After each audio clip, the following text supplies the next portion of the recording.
Halo, selamat siang teman-teman. Perkenalkan, ini Tami Laisandra, seorang mahasiswa Fakultas Teknik, jurusan Teknik Kimia dari Universitas Katolik Widya Mandala, Surabaya. Tami merupakan seorang mahasiswa yang aktif seperti mahasiswa lainnya. Rajin ke kampus, rajin mengikuti kelas, rajin mengerjakan tugas-tugas yang diberikan oleh dosen.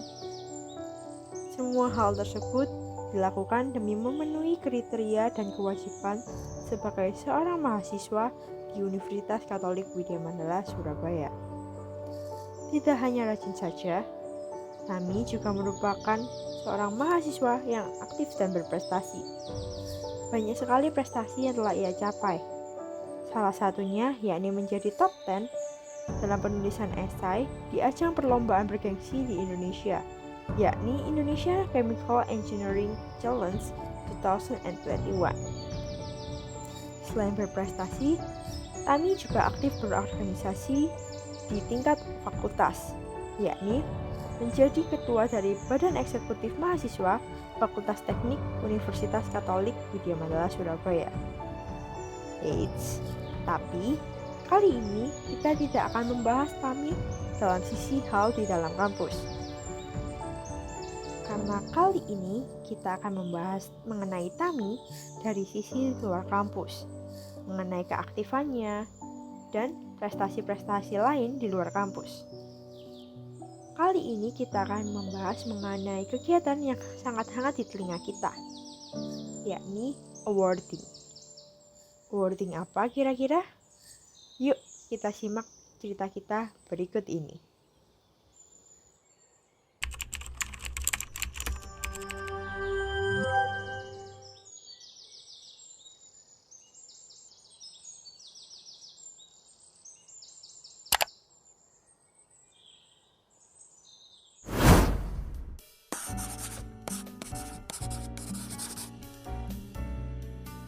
Bisa dijelasin tidak mengenai apa itu IISMA? Oke, jadi IISMA itu merupakan program yang aku ikuti tahun lalu 2021.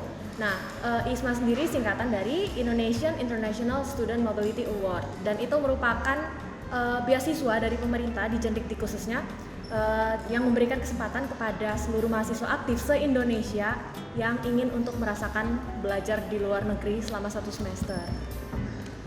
Terus selanjutnya cara untuk mendaftar untuk menjadi awardee. Cara untuk mendaftar untuk menjadi awardee dari IISMA ini gimana sih, Kak? Jadi untuk proses seleksi dari IISMA untuk mendapatkan awardee yang dikirimkan ke luar negeri nanti itu dilakukan lewat website IISMA, dan dari website sendiri itu ada beberapa kelengkapan diri yang harus diisi, mulai dari informasi diri seperti nama, tanggal lahir, dan sekian banyak, karena IISMA ada persyaratan tanggal lahir dan semester juga kan. Kemudian ada dokumen-dokumen yang harus diupload, mulai dari CV, kemudian pada saat seleksi itu kita juga harus mengupload esai. Lalu ada berkas pendukung seperti sertifikat-sertifikat organisasi, itu merupakan salah satu pendukung yang menjadi pemikirannya mereka saat menyeleksi nanti. Setelah diterima nih, apa aja persiapan yang harus disiapkan untuk keberangkatan melakukan untuk IISMA ini? Oke, setelah diterima ya, jujur pada saat itu pengumuman penerimaan serta pengumuman dapat di host university yang mana itu lumayan mepet waktunya kalau dihitung untuk seluruh persiapan sebelum pergi. Jadi persiapan yang dilakukan sebelum pergi itu yang paling pertama fokusnya itu ke paspor dan visa. Kan itu lumayan memakan waktu ya, mulai dari nunggu waktu 2 minggu hari kerja itu baru keluar. Nah, untuk paspor dan visa sendiri itu butuh banyak persyaratan lain pada saat itu, mulai dari kartu keluarga, kemudian kami juga diminta untuk mengupload SKCK. Lalu ada juga surat-surat yang lain, tapi nggak usah takut karena semua itu didukung dan dibantu oleh pihak IISMA-nya sendiri gitu. Dan yang salah satu yang nggak kalah penting itu surat rekomendasi dari kampus, dan kampus sangat mendukung ya untuk itu, jadi bakal gampang ngurusnya kalau aku tahun lalu. Nah, sebelum persiapan untuk diterima ini, kan ada seleksinya nih, Kak, untuk daftar ke IISMA. Seleksinya ini apa aja mungkin? Ya, jadi kalau seleksi yang paling pertama itu yaitu seleksi administratif. Kalau tahun lalu itu Dimulai dari aku memberikan CV yang isinya itu kalau bisa selengkap mungkin dan yang mendukung diri kita kalau terlihat kalau kita itu merupakan mahasiswa aktif. Ini salah satu tips dariku. Jadi kalau kamu punya riwayat organisasi atau punya riwayat lomba apapun, kalau kamu mengisi itu di CV itu akan menjadi pertimbangan mereka kayak wah ini merupakan anak yang cocok nih untuk diberikan ISMA Awardee kayak gitu. Kemudian surat rekomendasi dari kampus tadi, jadi dari Universitas Katolik Widya Mandala Surabaya tahun lalu juga membantu mengurus selain surat rekomendasi sekaligus dengan akademik transkrip nilai karena itu diminta oleh ISMA juga. Kalau nggak salah untuk nilai minimal IPK-nya juga ada untuk seleksi ISMA. Jadi ada syarat itu. Terus kemudian untuk nilai kemampuan berbahasa Inggris, mereka menerima mulai dari IELTS, TOEFL, terus ada IBT juga, ada banyak anak-anak yang mengambil berbagai macam tes gitu. Minimal IPK ya. Kalau aku tahun lalu kayaknya 3 atau 3,5, pokoknya 3-an, lupa. Tapi tahun ini bisa berubah lagi peraturannya. Mungkin mereka perketat karena tahun lalu itu memang sangat banyak pendaftar ya. Terus kemudian esai. Nah di esai ini kalau mau dikasih bocoran pertanyaan-pertanyaan esainya itu mulai seperti apa yang membuat kamu tertarik ikut ISMA, terus apa misalnya kapan kamu menghadapi tantangan dan bagaimana cara kamu menyelesaikannya, pertanyaan esai seperti itu. Juga kontribusi buat program ISMA nanti kalau seandainya kamu terpilih jadi awardee gitu. Untuk esainya itu ada beberapa pertanyaan kayak gitu. Kemudian ini seleksi administratif ya. Oke, setelah seleksi ini nanti diumumkan para peserta yang lolos. Kemudian kami akan masuk ke seleksi wawancara, interview menggunakan bahasa Inggris pada saat itu dan dilaksanakan online. Jadi untuk kalau seingatku saat interview satu peserta itu mendapat waktu 15 menit. Kemudian dari interview itu setelah diseleksi pas itu menunggu beberapa lama, kemudian nanti dapat pengumuman di email. Hai Tamila Sandra, berikut merupakan hasil dari seleksi ISMA. Kemudian diarahkan ke websitenya. Nah, lalu di websitenya itu nanti akan keluar pengumuman antara selamat, Anda berhasil diterima program Indonesia International Student Mobility Award kayak gitu. Sangat panjang ya. Tapi apakah worth it, Kak? Wah, menurutku sangat worth it ya. Apalagi banyak banget benefit yang didapat. Mau dari segi apapun menurutku semuanya itu mendapat keuntungan, mulai dari pengalaman hidup, kemudian dari riwayat ISMA-nya sendiri sebenarnya sudah sangat mendukung ya.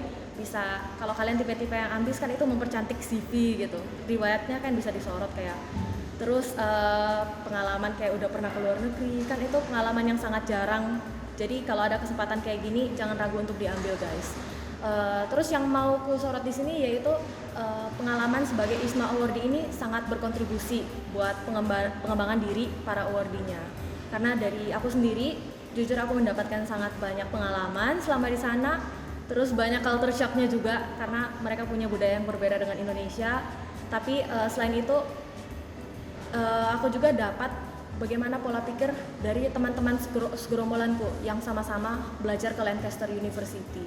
Karena uniknya itu di sini kami punya pola pikir yang berbeda-beda gitu. Jadi bisa saling bertukar pendapat gitu. Ternyata ada yang berpikir kayak gini biasanya kalau melakukan apa gitu. Terus fungsi lainnya ya banyak sih.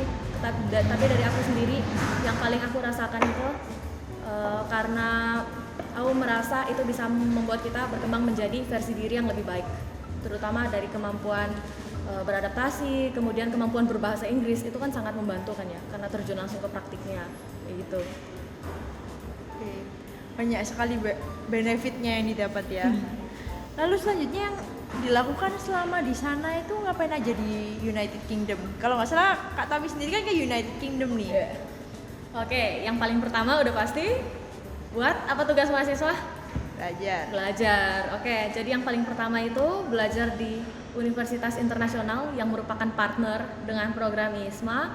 Kemudian seperti yang gue bilang tadi ya, ke luar negeri ini apalagi di UK itu kesempatan yang sangat jarang ya. Jadi di waktu-waktu kosong itu akan aku sama teman-temanku manfaatkan buat keliling ke daerah-daerah di UK yang terkenal biasanya, yang jadi target wisata atau yang sering dilihat dari Indo gitu. Sudah jadi, aku gak pernah kesini, saatnya kesini, mumpung sudah dekat ini, mumpung selangkah lagi kayak gitu. Contohnya Apa ya? Oke, jadi oh iya, selama di sana juga aku sempat ke London, ke KBRI-nya Indonesia di London untuk pertemuan para perwakilan ISMA Awardi dari setiap universitas di United Kingdom. Jadi di situ perwakilan tiap universitasnya dipanggil, diundang untuk berkumpul di KBRI-nya. Lalu kemudian di situ juga ya kesempatannya menarik sekali karena bagiku itu bisa ketemu sama awardee dari universitas yang beda-beda lagi ya, jauh-jauh gitu. Kemudian jalan-jalan, udah dibisikin nih jalan-jalan gitu. Iya, terus selain London ya sempat juga ke Scotland, terus ke ya lokasi-lokasi di sekitar situ. Kebanyakan itu aku ngikut teman sih. Dan temanku itu udah punya list dia mau kemana aja, ke Big Ben, ke London Eye gitu. Aku lihat setuju. Terus akhirnya tinggal pergi bareng. Karena yang paling enak dari jalan-jalan kan pergi barengnya gitu. Menyenangkan sekali ya. Nah mungkin kalau teman-teman bingung kan dari tadi Kak Tami ini kan berbicara kalau ISMA ini dibiayai terus kan. Kalau boleh tahu tunjangan apa aja yang didapat dari mengikuti ISMA ini?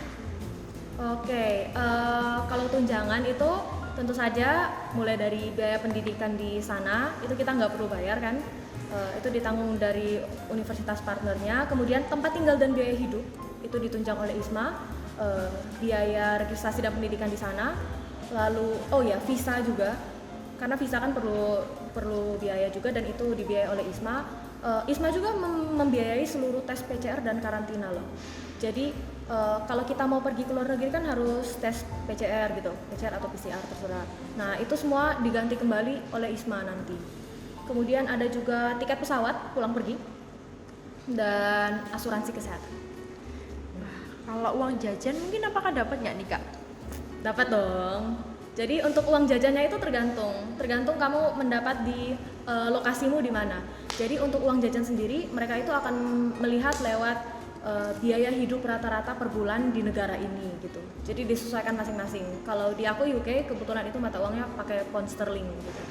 Jadi disesuaikan. Pada umumnya biaya hidup per bulan di UK berapa gitu buat mahasiswa. Memang rata-rata biaya hidup di UK untuk mahasiswa itu berapa Kak? Kalau seingatku dulu ya itu dikasih listnya semuanya. Jadi per universitas dengan negaranya dikasih biaya hidupnya. Kalau seingatku di UK itu per bulannya ditulis 1.050 pound untuk satu orang mahasiswa kayak gitu. Per bulannya ya? Iya, tapi itu juga ada ditambah dengan biaya tunjangan lain nanti, terutama pas sebelum pergi sama pas kepulangan. Oke. Mungkin selama mengikuti ISMA ini apakah Kak Tami punya suatu statement yang meyakinkan tentang departure in the midst of pandemic ini?